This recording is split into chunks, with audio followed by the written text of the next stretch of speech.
Paul Frambot, CEO of Morpho Labs, on DeFi 2.0, modular layered protocols, and the next evolution of DeFi Ep. 318. Seed Fadilpašić last updated. March 15, 2024 9:35 EDT 7 min read. In an exclusive interview with Cryptonews, Paul Frambot, CEO of research and development company Morpho Labs, told the host Matt Zahab how the four co-founders raised millions for Morpho and what changes to DeFi trends the protocol aims to bring. He told listeners how he envisages the next phase of DeFi and why the Morpho Labs team opted for a minimalist approach, contrary to the current DeFi trends. Finally, he touched upon the recent disagreement with Aave and Gauntlet leaving off to join Morpho Labs, as well as his opinion that DAOs are not suited for managing the risk of protocols. In this interview, Frambot discussed liquid staking and yield farming, next evolution of DeFi spending, moving from app to infra, the future of DeFi, DeFi 2.0 defining crypto's coming bull market, DeFi risk manager Gauntlet leaving off to join Morpho, a shift from monolithic to layered protocols in 2024, DAOs not being suited for managing the risk of protocols, Morpho Blue, lowering the barrier to entry, raising $18 million for Morpho from a 16th and variant while still in school. Paul Frambot gave a wide-ranging interview, which you can watch above, or you can read a part of it below.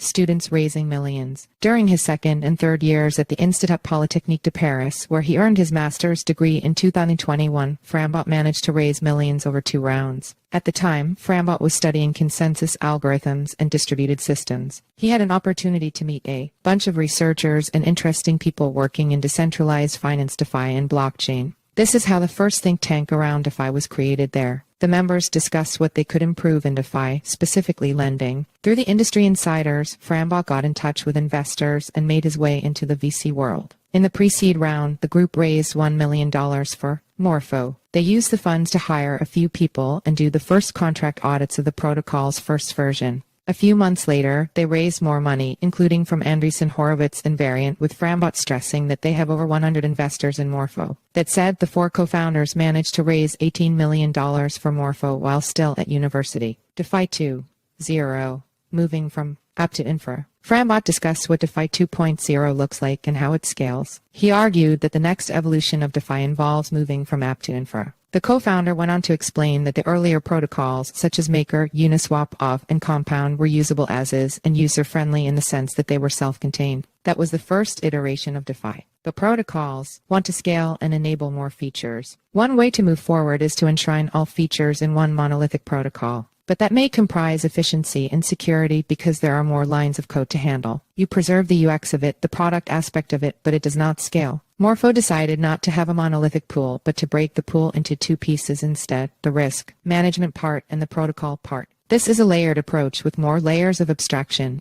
exactly the same way the internet has been built. Frambot said that the internet stack is built in layers. When we use the internet, we don't experience the full complexity of it. We just see, for example, a browser. But behind the scenes, there are different layers of abstraction. He argued that it feels like this is exactly the way DeFi is going, which is having core communication protocols, core financial protocols that do not have any opinion about risk, about compliance. But on top, you rebuild the risk and compliance profile that you want. This allows the protocol to be at the bottom, followed by the risk management layer, and then on top, the user application layer. And we go back to DeFi. What the industry is looking to do is build infrastructure for wealth, on top of which the entire financial flow of humanity will be handled. With the current security practices, this is unimaginable. Therefore, the advantage of the described scalable DeFi 2.0 is that it enables protocols to be immutable and simple, and it segregates complexity in layers, avoiding the dangers of a monolithic pool. Meanwhile, DeFi is growing. That used to be an issue, and it has been difficult breaking out of the existing circle. But I think the approach I'm describing is such a neat way of progressively forcing the boundaries of that space, Frambot said, going against latest DeFi trends with a minimalistic approach. Frambot has shared on his social media that Morpho does one job: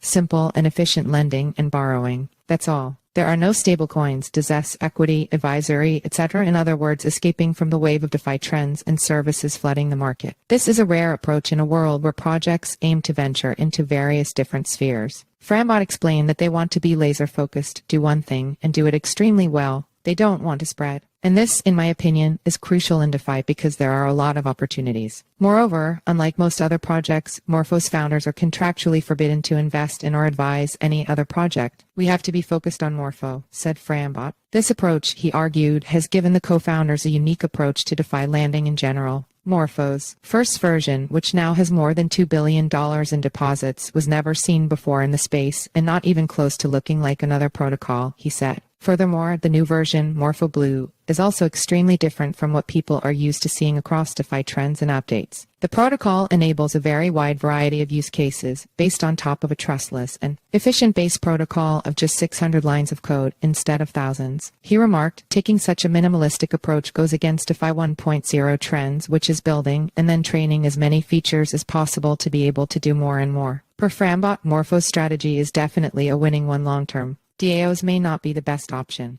Aside from his stance on DeFi trends, Frambot has argued that decentralized autonomous organizations DAOs are not suited for managing the risk of protocols, given that effective risk management demands both expertise and the ability to make super-fast, efficient decisions. During the interview, he explained that he is not against DAO-based risk managers, but that he doesn't believe that it's the best thing to do. In the end, it will be up to the market to decide, though. Doing risk management is highly complex. It entails multidimensional problems, statistics, math, data, etc. For example, in the case of Aave, there are more than 700 different risk parameters, liquidation incentives, collateral factors, oracles, supply caps, borrow caps for each asset, and hundreds more. Essentially, we're asking token holders to vote on a daily basis to improve, change, and adjust those risk parameters. I don't think token holders, to be frank, could be anybody. I don't think they're the right person to do this job. And while DAOs and decentralization in general are excellent concepts, we must make sure we do things that truly make sense to provide the best possible use cases, experience, and safety for users. Meanwhile, in Morpho Blue, the risk management is completely externalized from the protocol. Everything built on top of Morpho Blue can have its own specific risk management. Some can be token-based risk, and others can be centralized or controlled by users. And we'll see what formula is the best for risk management. In the end, it could be one approach or a combination of several that will emerge as a winner. About Paul Frambot. Paul Frambot is the co-founder and CEO of Morpho Labs, a research and development company responsible for building and growing the Morpho protocol. Frambot co-founded Morpho Labs while studying towards his now completed master's in parallel and distributed systems from the Institut Polytechnique de Paris in 2021. During his studies, he raised $18 million from top investors, including Andreessen Horowitz, a 16th and variant for Morpho, which has since grown into a multi-billion-dollar lending protocol. The latest version, Morpho Blue, is an independent, simple protocol that serves as a secure, efficient, and flexible base layer for users and applications. Follow us on Google News.